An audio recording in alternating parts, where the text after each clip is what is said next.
ఇంటి రెంట్ కట్టలేదని ఒక ముసలివాడిని ఇంట్లోంచి బయట పంపిస్తారు. తీరా చూస్తే అతను ఒక దేశానికి మాజీ ప్రెసిడెంట్. ఆ స్టోరీ ఏంటో ఇప్పుడు తెలుసుకుందాం. హైదరాబాద్ నగరంలోని ఒక రద్దీ బస్తీ. మధ్యాహ్నపు ఎండలో ఒక చిన్న పాత ఇంటి ముందు పెద్ద గొడవ. ఇంటి యజమాని ఆగ్రహంతో ఊగిపోతూ ఆ ఇంట్లో అద్దెకుంటున్న ఒక వృద్ధుడి సామాన్యులను నిర్దాక్షిణ్యంగా బయటపడేస్తున్నాడు. నెలల తరబడి అద్దె ఎగ్గొట్టి నా ఇంట్లో దర్జాగా కూర్చుంటావా, మర్యాదగా ఖాళీ చేయి అంటూ యజమాని అరుపులు ఆ వీధంతా ప్రతిధ్వనిస్తున్నాయి. ఆ వృద్ధుడు సుమారు 70 ఏళ్లకు పైబడిన శ్రీకాంత్ శర్మ.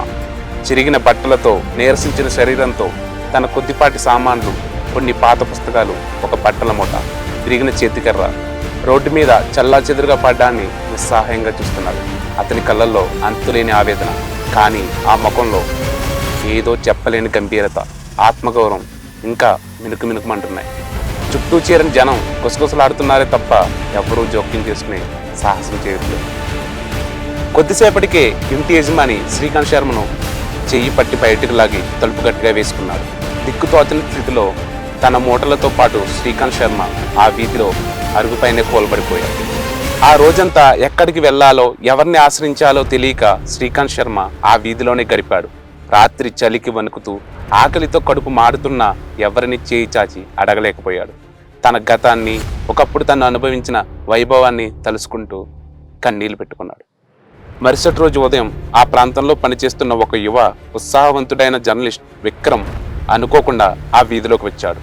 అరుగు మీద దీనంగా కూర్చున్న శ్రీకాంత్ శర్మను చూసి అతని మనసు కరిగింది. వృద్ధుల సమస్యలపై ఒక కథనం రాయాలనే ఉద్దేశంతో శ్రీకాంత్ శర్మను పలకరించాడు. మాట్లాడుతున్న కొద్దీ శ్రీకాంత్ శర్మ మాటల్లోని స్పష్టత, విజ్ఞానం, ప్రపంచ రాజకీయాలపై ఆయనకున్న అవగాహన చూసి విక్రమ్ ఆశ్చర్యపోయాడు. ఈయనెవరో సాధారణ వ్యక్తులా లేరు, ఏదో ప్రత్యేకత ఉంది అనిపించింది విక్రమ్కి. మాటల మధ్యలో శ్రీకాంత్ శర్మ పక్కనున్న పాత పుస్తకాల దొంతల నుంచి ఒక పాత నలిగిపోయిన ఫోటో ఒకటి కింద పడింది. విక్రమ్ దాన్ని తీసి చూడబోయాడు. ఆ ఫోటో చూడగానే విక్రమ్ వల్లంతా జలధరించింది. అందులో ఉన్నది శ్రీకాంత్ శర్మ, కానీ ఇప్పుడున్న రూపంలో కాదు. ఎంతో రాజసంగా ఒక దేశపు జెండా ముందు నిలబడి ఎంతో మంది ప్రపంచ నాయకుల కరచాలనతో యుగోస్లోవియా అనే దేశానికి అధ్యక్షుడిగా ప్రమాణ స్వీకారం చేస్తున్న దృశ్యం అది. అవును, అద్దె కట్టలేదని ఇంటి వానరుల చేత అవమానింపబడి రోడ్డున పడ్డ ఈ వృద్ధుడు మరెవరో కాదు. ఒకప్పుడు యుగోస్లోవియా దేశానికి అధ్యక్షుడిగా, ప్రజల గుండెల్లో దేవుడిగా కొలవబడిన డాక్టర్ శ్రీకాంత్ శర్మ.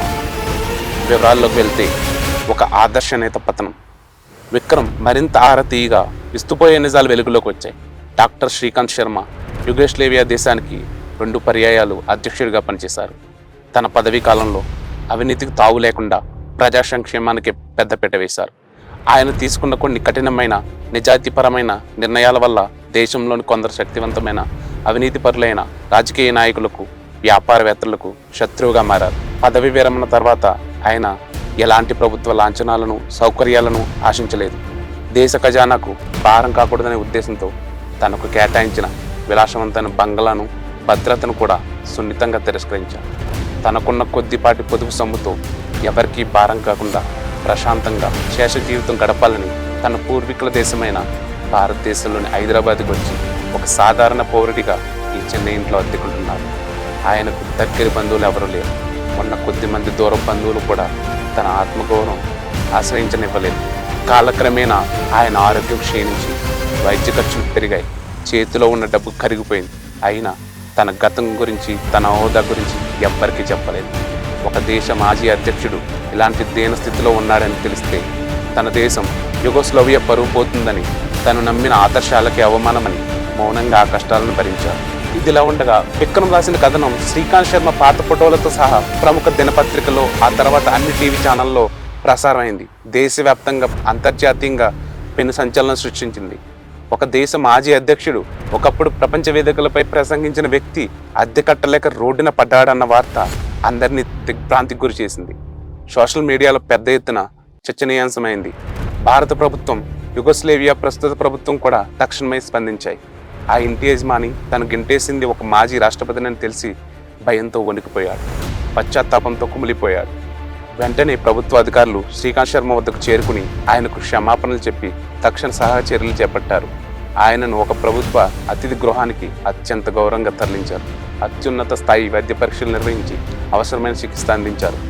యుగోస్లోవియా ప్రభుత్వం కూడా తన మాజీ రాష్ట్రపతికి జరిగిన అవమానానికి తీవ్ర విచారం వ్యక్తం చేసింది. ఆయనకు అన్ని సౌకర్యాలు కల్పిస్తామని తమ దేశానికి సగౌరవంగా తిరిగి రావాల్సిందిగా ఆహ్వానించింది. డాక్టర్ శ్రీకాంత్ శర్మ ఈ అనూహ్య పరిణామాలకు కొంత ఆశ్చర్యపోయినా తన సహజ సిద్ధమైన నిరాడంబరతను గంభీరతను వీడలేదు. నా దేశ ప్రజలు, ప్రపంచం నన్ను గుర్తుపెట్టుకున్నందుకు సంతోషం. నేను ఏ పదవిని, హోదాను శాశ్వతంగా భావించలేదు. ఒక సాధారణ పౌరుడిగా మానవత్వపు విలువలతో బతకడమే నా ఆశయం అని ఆయన అన్నారు. భారత ప్రభుత్వం, యుగోస్లోవియా ప్రభుత్వం కలిసి ఆయనకు అన్ని సౌకర్యాలతో కూడిన ఒక గౌరవప్రదమైన నివాసాన్ని ఏర్పాటు చేశాయి. ఆయన కథ అధికారం శాశ్వతం కాదని, నిజాయితీ పరులకు కూడా కష్టాలు తప్పవని, కానీ మానవత్వం, మీడియా చొరవ ఎలాంటి అద్భుతాలు చేయగలవో ప్రపంచానికి చాటి చెప్పింది. డాక్టర్ శ్రీకాంత్ శర్మ మిగిలిన జీవితం ప్రశాంతంగా, గౌరవంగా సాగింది. ఆయన ఆదర్శాలు మాత్రం ఎప్పటికీ స్ఫూర్తినిస్తూనే ఉంటాయి.